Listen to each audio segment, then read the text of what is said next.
Bom dia, hoje é dia 6 de fevereiro e vamos para o nosso devocional da manhã. Mas antes, vamos começar com a nossa oração.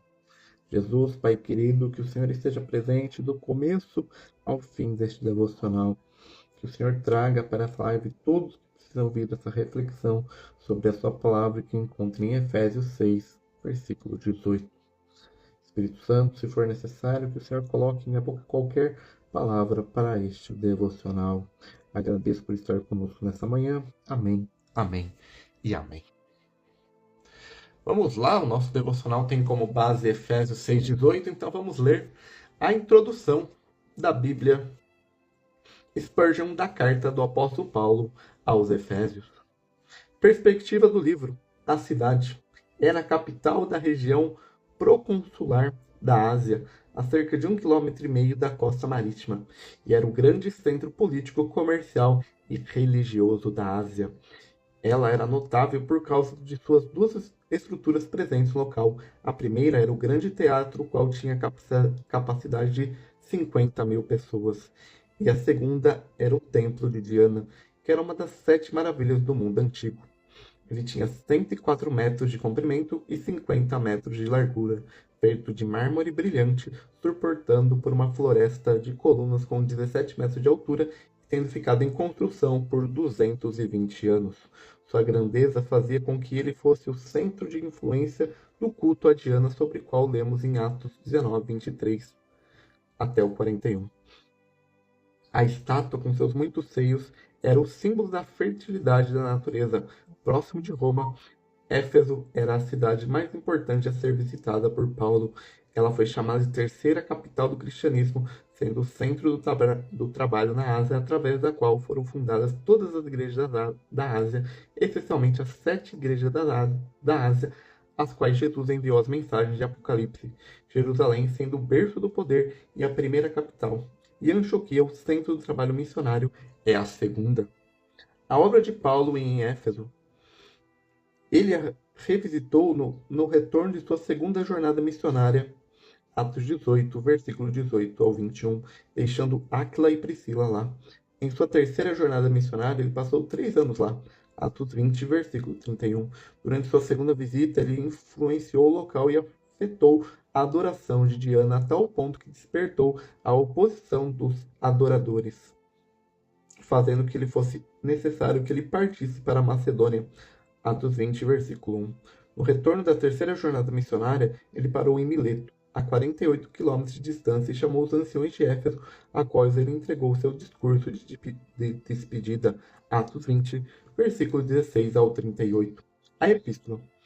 O conteúdo dessa carta é bem semelhante àquela epístola aos Colossenses. Embora também tenha grandes diferenças quanto a ela, cada livro tem uma metade doutrinária e metade prática. Colossenses discute a cristandade ou Cristo como a cabeça da igreja, enquanto Éfeso discute a igreja ou a igreja como corpo de Cristo. Em Colossenses, Cristo é visto em todos. Em Éfeso, o Cristo ascendido é visto em sua igreja.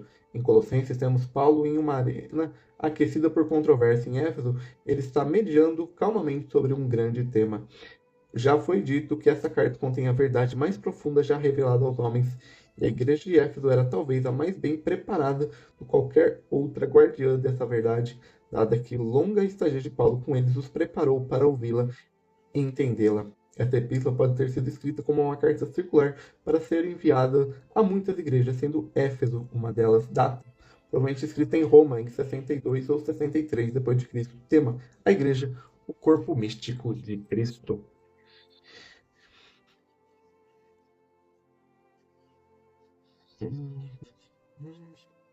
Agora temos uma frase de Spurgeon que diz: quando a fé começa na alma, é simplesmente olhar para Jesus, e talvez o mesmo assim haja com tantas nuvens de dúvida e tanta dificuldade em ver, que é preciso que a luz do Espírito brilhe na cruz antes mesmo de poder ver.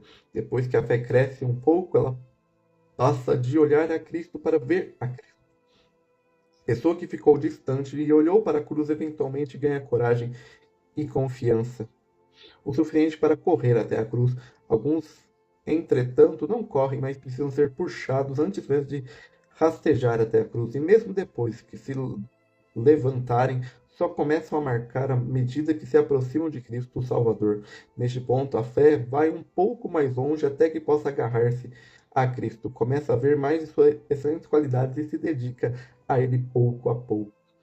A fé se torna cada vez mais convencida de que Ele é um verdadeiro Cristo e um verdadeiro Salvador e certo por si mesmo. E quando a fé chegou a este ponto, ela vai mais longe e se apoia em Cristo. A fé se apoia em seu amado e lança todas as suas ansiedades, tristezas e sobre aquele ombro abençoado que permite todos os seus pecados sejam engolidos no grande mar vermelho de sangue do Salvador. A fé pode ir ainda mais longe, tendo visto Cristo e corrido em direção a Ele, agarrando-se e apoiando-se nele. A fé, humildemente, mas corajosamente, reivindica tudo o que Cristo é, tudo o que Ele fez.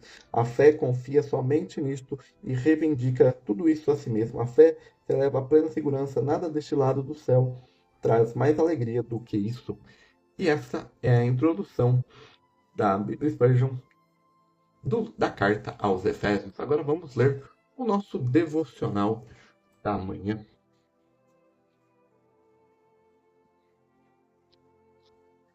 Orando em todo tempo. Efésios 6, versículo 18.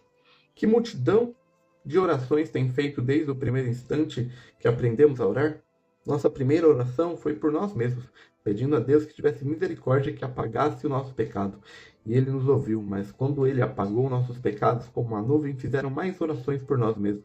Tivemos que orar por graça santificadora, por graça contrita e restrita. Fomos levados a ansiar por uma renovada garantia de fé, pela aplicação confortável da promessa, por libertação na hora da tentação, por ajuda em momentos de dever, por auxílio do dia do juízo. Fomos compelidos a buscar a Deus por nossa alma como mendigos constantes que pedem de tudo. Perceba, filho de Deus, que você nunca adquiriu algo para a sua alma em qualquer outro lugar. Todo pão que nossa alma tem comido caiu do céu, e toda água que tem bebido flui da rocha viva, Cristo Jesus, o Senhor.